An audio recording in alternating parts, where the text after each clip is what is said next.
Hey, what's going on, guys? It's No Shoes, and we're back with another one. And today we're going to be talking about forming an aural literacy to make better music.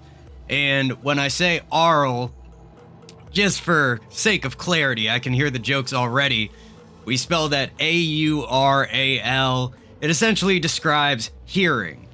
And I came up with this idea after going through video editing courses and learning the term a visual literacy, where essentially you watch movies to establish a literacy of what's been done before, what's been done by great filmmakers, what's been done by bad filmmakers, what's been done by filmmakers in general.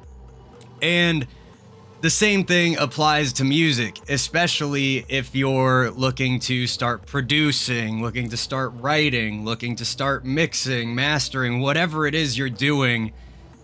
You will need to have some type of library in your head, some type of understanding of what music sounds like. And this is where we're going to get to the kind of pretentious part of, you have to ask yourself, if you're an artist who's listening to music, are you truly listening to the music, or are you just hearing the music? Are you taking time to observe the qualities of the music? What does the snare drum sound like? Is it snappy? Is it poppy? Does the bass line cut through? Is it at the top of the mix? Is it at the bottom? Where is, that high synth that you really like the sound of sitting in the mix? And what kind of techniques were used to create it? And what this all really boils down to at the end of the day is that most art, if you pay enough attention, will tell you how it was made. What was the reverb like? You might not know the exact plugin. You might not know the exact IR set that it was using to generate that reverb. You might not know the exact names of these things, but you can start to get a feeling for that. So that's something I went through during my time at community college, where we would do listening logs. And then also, this entire channel, up until about a couple weeks ago, has been dedicated to exactly that mission. Purposefully listening to music, consciously taking it in, and trying to understand it. Understand why it might be that way. Understanding how it came to be that way. And again, it really boils down to listening to a lot of music and taking that time to truly pay attention. And although you might be grasping at straws, trying to understand how it was created. So, really, in effect, what I'm recommending here is listen to a lot of music. Listen to different types of music. Find different sounds that you enjoy. Find different artists that help you to think differently about the art that you're creating. And over time, by building that library in your mind, ingraining that in your head, that this is what a mastered track sounds like. This is what a mixed track sounds like. This is, maybe you're looking into FM synthesis or AM synthesis or granular synthesis, or there's so many different techniques out there. Whatever it is that you're looking to learn, there are essentially blueprints out there in the form of already finished pieces that utilize those techniques.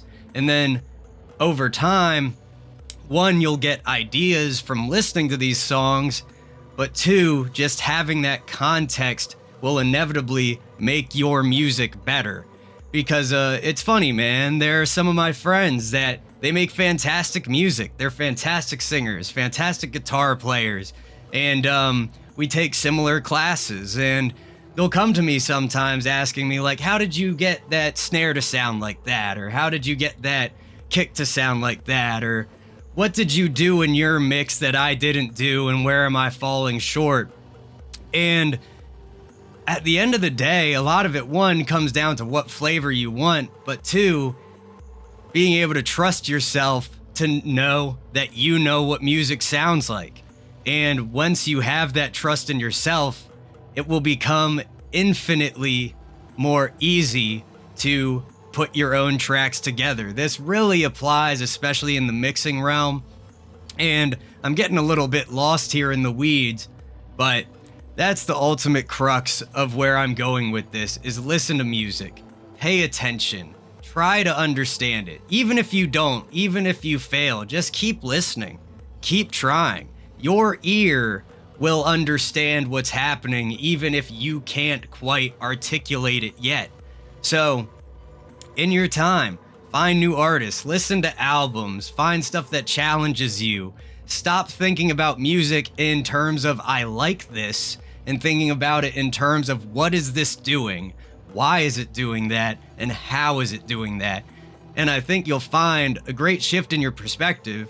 You might find that you enjoy a lot more types of music and a lot more artists than you realized before. And inevitably, like I said, the music that you create will become better. So thank you guys for listening to this little ramble. If you want to see more stuff like this, if you want me to dive further into establishing a visual literacy, strategies that you can use to work through that, or any other tips and tricks with music that you're interested in, please let me know in the comments down below. Don't forget to check out the link tree in the description if you'd like to support the channel further. It really does help me out. You can join up at the Buy Me a Coffee, get access to the Discord. You can listen to my music that's out on streaming, or even download it from the Buy Me a Coffee directly. And I'm just very excited to keep putting this information out there, trying to help as much as I can. So much love to everybody in the No Shoes gang, and I will see you all next time.